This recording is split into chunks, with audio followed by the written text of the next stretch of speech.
Welcome back everyone. In this video I am going to show you how to change lock screen clock on your Android phone. If you are new here to my channel, please subscribe to my channel, also like this video.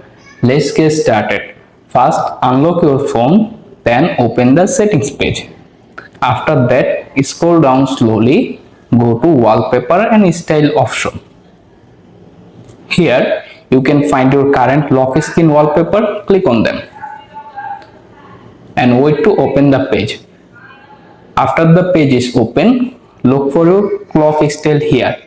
Click on it, then go to style section and choose the clock style if you set. For example, I am set this one. After that you can go back to the font and color tone section. You can also choose the color if you like. And if it's available, also choose the font style, but this time my font style not available. Once everything is okay, to save it, simply tap on the done button at the top right corner. And right now this clock style set it.